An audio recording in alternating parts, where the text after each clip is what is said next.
Hello mga Mima. So nandito ako sa table ng bunso kong anak na si Maria. So nakita ko yung ano niya, pakikialaman natin. So isa sa mga tinuturo ko talaga sa mga anak is pera.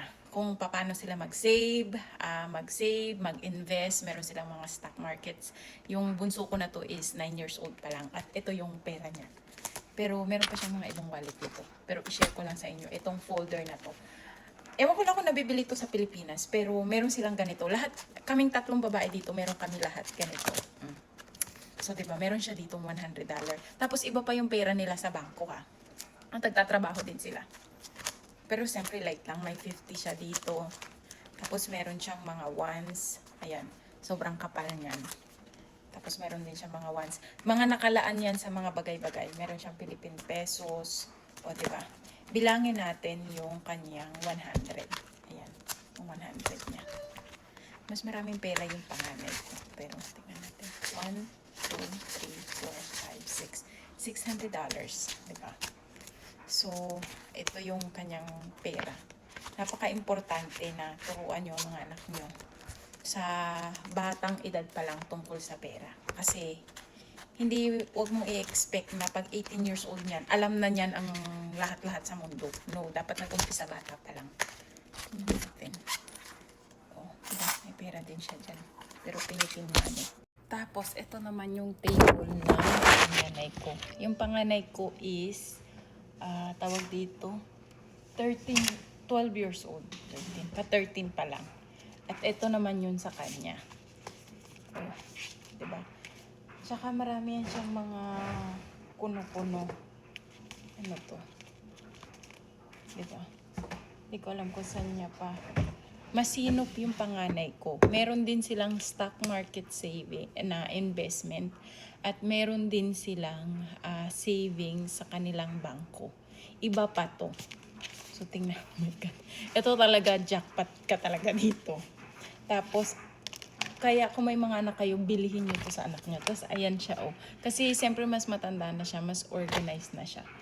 Ayan, oh, may mga ano siya dyan. May mga label siya dyan. Investment, $1,000, $2,000, and $3,000, 4,000 to 5,000. Ayan. Yan. Tingnan mo naman kung gaano kakapal yan, te. Tingnan mo. Tapos ito, $5. Walang nakalagay kung para saan. Pero more than one siyang $5 ha. Iniipon niya yan. Ayan o. Diba? Ayan. Iniipon niya.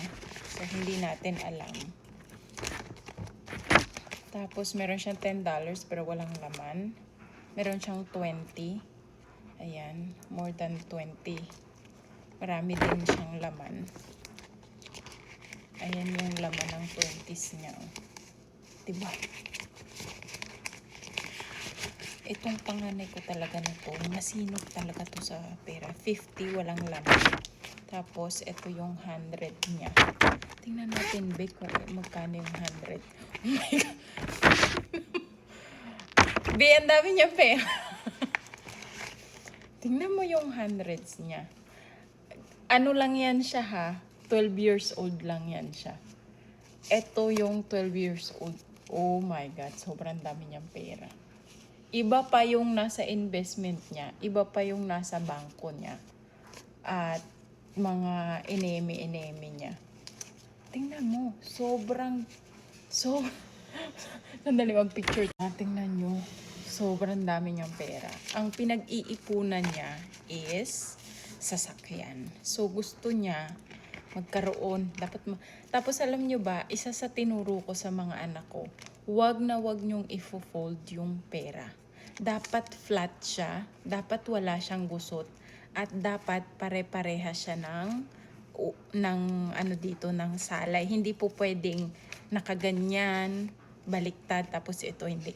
No, lagi kong sinasabi sa mga anak ko, alagaan nyo yung pera, ayusin nyo, hindi po pwedeng nakafold. Kaya ang pera nila walang kagusot-gusot at nakaayos yan ng ulo. Tingnan mo. Wala yang ulo na baliktad. Lahat yan is nasa patayo.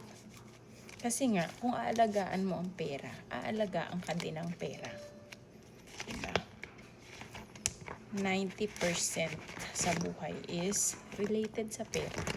Tapos ito, 100 walang laman. Tapos ito, meron siya ditong important money, important kind of people not to spend. O, diba? Ayan, naka-note siya dyan. Siguro ito yung mga old money niya. Oo. Mga kuno collection niya, kumbaga. Spend, wala nang laman. So, ibig sabihin, naubos na niya yung pang-spend niya. Hindi niya to gagastusin, te. Kahit anong mangyari, itong panganay ko, hindi niya to babawasan, be. Dahil wala na siyang panggastos. Ayan o, naka-spend. O, diba? Tapos may mga coins din siya. Meron din siyang mga card. Marami din siyang ano. O, diba? Tingnan natin kung what else pa. Dahil sobrang sinop talaga niya, meron pa siyang ganito. Oh, siyempre hindi natin to pwede buksan. Ayan oh. Yung nilagay niya yung pera dyan. Kasi amount yan na sinaves niya. Oh. Ayan. May laman siya dyan, be. Oh, diba? Grabe talaga. Anyway, hanggang dito na lang. Alam nyo ba, napaka-importante talaga na turuan natin ang mga anak natin tungkol sa pera. Paano mag-ipon, paano mag-invest, at paano ma-hit yung goals. Kasi ako, focus talaga ako dyan. Kasi ako nung growing up, wala sa akin tumuro ng mga ganyan. Walang nagturo sa akin paano mag-ipon, paano kumita ng pera, at paano financially discipline. Kailangan ko siyang matutunan in a hard way. Kasi dati, one day millionaire din ako. Pero ang mga anak ko, talagang tinuturuan ko sila na wag mahulog sa fake rich na mga rich. Fake rich. Yung nagpapanggap na mayaman, te. Marami yan. Yung mga naka Louis Vuitton, mga Kimberly, pero walang mga savings. Anyway, yan lang ang ma'am advice ko sa inyo. Turuan nyo ang mga anak nyo tungkol sa pera. Kasi ang buhay, be, is 90% about sa pera. Pwede pa kasabihin 99%, no? Huwag ipokrita na, di mabibili ng pera ng happiness. Tai mo, be. Pag bumili ka ng ice cream, hindi ka ba happy? Pag nakakain ka ng masarap na ulam, hindi ka ba happy?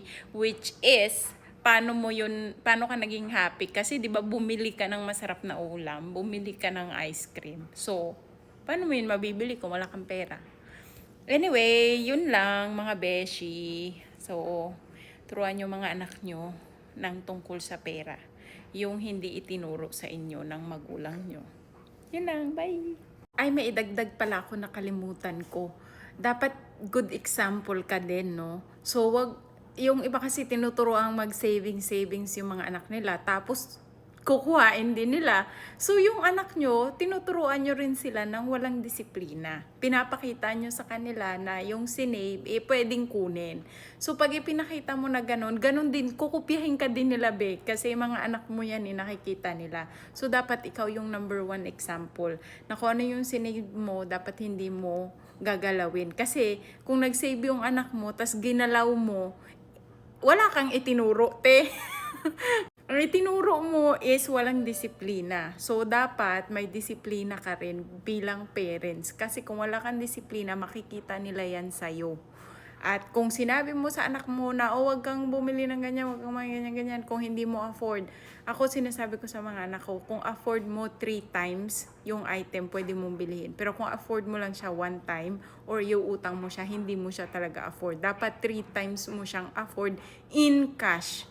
Hindi utang, in cash, okay? So, ikaw sa'yo yan mag-uumpisa, dapat example ka, dapat nakikita nila sa'yo muna bago nila yan kopyahin. Kasi hindi nila yan sa'yo kukopyahin, hindi ka nila pakikinggan. Kung ikaw mismo nakikita ng mga anak mo, wala ka ring disiplina sa sarili mo, no? Wala ka ring ipon, wala ka ring 'di ba? So, yun lang. Goodbye.